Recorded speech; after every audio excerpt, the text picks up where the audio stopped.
చెప్పండి అన్న, మీకు అనుకున్నాను అన్న విషంకట్ అన్న మా ఫ్యామిలీ నంబరు, మాకు ఇండస్ట్రీ గురువు. మాకు విషంకట్ అన్న లేడని చాలా మా గబ్బర్ సింగ్ టీం చాలా బాధలు ఉన్నామన్న. హెల్త్ బాగాలేదు కదా, ఎన్ని రోజులు ఉన్నారన్న హాస్పిటల్లో? మ్యాక్సిమం మా అన్నకు 1 year నుంచి బాగాలేదు.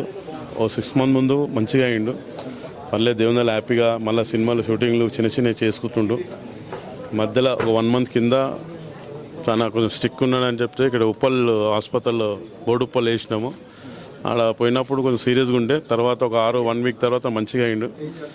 సరే బాడీ సహకరిస్తుంది కదా, ఇంట్లో కిడ్నీ చేంజ్ చేసేటోళ్ళు లేరు.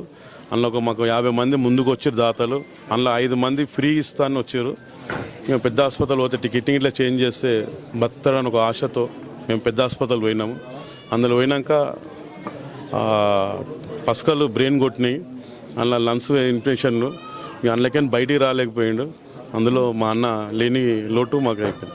గబ్బర్ సింగ్ టైంలో మీరు చేసిన కామెడీ చాలా సన్నివేశాలు కూడా చాలా హ్యాపీ. అది మా పవన్ కళ్యాణ్ సార్ కూడా ఒప్పుకోండు. అంతాసురిలో ఒకసారి నాతో సినిమా చూడడానికి వచ్చారు థియేటర్లో. మీ గబ్బర్ సింగ్ టీం తరపు నుంచి 2-3 సార్లు చూస్తారు. ఆ అంతాసురి కోసం వస్తున్నారు సాయి అట్లా ఫిషింగ్ కట్టడంతో మాతో గెలిచి ఇంటికి భోజనాన్ని పిలిచి అందరితో 2 గంటలు ఉండి మా పర్సనల్ విషయాలు మాట్లాడి మా గబ్బర్ సింగ్ టీం మాకు అందరితో భోజనాలు పెట్టించి వాళ్ళ తోటలో మాడి పండ్లు ఇచ్చి మా పవన్ కళ్యాణ్ సార్ మాకు పంపించి. Thank you. చెప్పండి అన్న, అన్నకి బాండింగ్? అన్నకి బాండింగ్ అంటే అన్న మాకు ఒక బిగ్ బ్రదర్ లెక్క. అన్న ఇవాళ దినంలో ఇండస్ట్రీలో ఉన్నాడంటే కారణం వివినాయక్ సార్ కానీ ఎవరైనా కానీ పెద్ద పెద్ద డైరెక్టర్లు ఉన్నారు. మాకు మాత్రం అన్ననే ఫుల్ సపోర్టు. అన్న లేకుంటే మేము లేము. ఎందుకంటే అన్న మాకు ప్రతి షూట్లో కానీ ఎక్కడైనా కానీ ప్రవీణ్ రా, ఏడ షూట్ అవుతుంది, నువ్వు రా, నేను డైరెక్టర్తో మాట్లాడిపిస్తా కల్పిస్తా అని చెప్పి మాకు బాగా సపోర్ట్ చేసినాడు మా బిగ్ బ్రదర్ మా వెంకటన్న. ఇక దానికి మించి మా అన్న గురించి ఎంత చెప్పినా తక్కువనే. ఇవాళ దినంలో తెలుగు ఫిలిం ఇండస్ట్రీ కాదు, యావత్ మొత్తం ఇండియా లెవెల్లో అదే స్లాంగ్ మాట్లాడేదంటే వెంకటన్ననే. అన్నని మిస్ అవుతున్నాం, చాలా బాధాకరమైన విషయం అనేది. అన్న గురించి మాట్లాడే అంత పెద్దోని కాదు, ఒకటైతే చెప్పగలను. మేము తెరచాప అని ఒక మూవీ చేసాం మత్స్యకారుల గురించే. ఏదైతే అన్నని నేను కలిశానో అప్పటికే అన్నకి హెల్త్ బాగాలేదు, కానీ వాళ్ళ గురించి చేస్తున్నాం అనగానే చాలా ఓపిక చేసుకుని వచ్చి చేశారు. అన్న డబ్బింగ్ కూడా ఉంది. ఇంకా రీసెంట్గానే అనుకున్నాను అన్నతో ఒకసారి అదే లాస్ట్ ఫిలిం. అసలు చాలా బాధగా ఉంది. ఏంటంటే అంటే ఒక ఓపిక లేకపోయినా వాళ్ళ గురించి చెప్పాలని ఆయన తాపత్రయంలోనే తెలుస్తుంది ఆయన ఎంత మంచి వ్యక్తి అనేది. ఈరోజు వీళ్ళందరిని చూస్తే అనిపిస్తుంది ఆయన డబ్బు కన్నా ఎక్కువ ఇంతమంది జనాలని సంపాదించుకున్నాడు.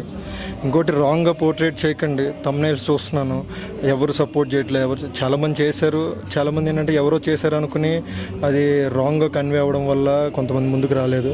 ఈలోపే జరిగిపోయింది.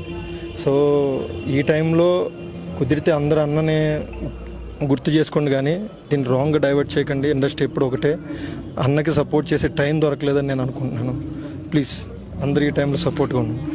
ముఖ్యంగా ఏంటంటే మన మీడియా మిత్రులకు నేను కోరుకున్నది ఒకటే అన్న, మేమంతా ఎంతో కష్టపడి ఇండస్ట్రీకి వచ్చాము. సో అన్న లాంటిలోనే ఇన్స్పిరేషన్ తీసుకుని వచ్చాం కాబట్టి ఈ అన్నకి ఆర్థికంగా చాలా ఇబ్బందులు ఉన్నాడు. ఇప్పుడు మేము దగ్గర నుంచి కూడా చూస్తున్నాం. సో ఇప్పుడు అన్న చనిపోయినా కానీ ఆ ఒక ఫ్యామిలీ ఏదైతే ఉందో వదినమ్మకి కానీ పిల్లలకు కూడా ఆర్థికంగా సాయం చేయాలి, పెద్దవాళ్ళు వచ్చని కోరుకుంటున్నాం. మొన్న ప్రభాస్ గారు సాయం చేశారని ఆ ఒక రాంగ్ న్యూస్ వచ్చింది, 50 లక్షలు ఇచ్చారని. అది ఫేక్ అన్నది. అది ఎందుకంటే అది ఒకవేళ ఇచ్చుంటే నిజంగా ఈరోజు అన్న బతుకుండేవాడు.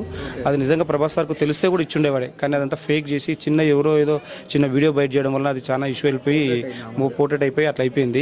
కానీ వాస్తవంగా అలా కనుక వచ్చుంటే అన్నకి ఈరోజు బతికుండేవాడే. ఎందుకంటే ఫైనాన్షియల్గా ఇబ్బంది ఉంటే అన్న హెల్త్ కోల్పోవడం జరిగింది. అది తెలిసాక సార్ కూడా 2 లక్షలు హెల్ప్ చేశాడు. తర్వాత కూడా నేను కొంచెం టైం ఉంటే నేను కూడా కిడ్నీ తరంగా కానీ ఇంకేమన్నా మీకు హెల్ప్ కావాలని కూడా నేను చేస్తాను సార్ ముందుకు వచ్చాడు. విశ్వక్సేన్ గారు కూడా ఒక 2 lakhs ఇవ్వడం జరిగింది. కానీ మెయిన్ పర్సన్స్ వచ్చేసి వాళ్ళు ఇవ్వలేకపోయారన్న. ఎందుకంటే వాళ్ళు నిజంగానే వేరే ప్రభాస్ గారు ఇచ్చారనుకున్నారు, అందుకని వాళ్ళు ఇవ్వలేకపోయారు. సో దయచేసి మీరు ఈ ఇష్యూని ముందుకు తీసుకెళ్ళి ఇప్పుడు ఉన్న ఫ్యామిలీ కన్నా కొంచెం ఆర్థికంగా హెల్ప్ చేయడానికి మీ అందరూ సపోర్ట్ చేయండి అన్న దయచేసి. అన్నతో నేను చాలా సినిమాలు చేసిన జర్నీ, కాకపోతే ఏంటంటే అన్నని మేము ఆదర్శంగా తీసుకుని ఇండస్ట్రీకి వచ్చాం. సో ఇలాంటి ఆయనకే ఇట్లాంటి పరిస్థితి నార్మల్ పర్సన్స్ ఏంటిది అనేది అర్థం కావట్లేదు.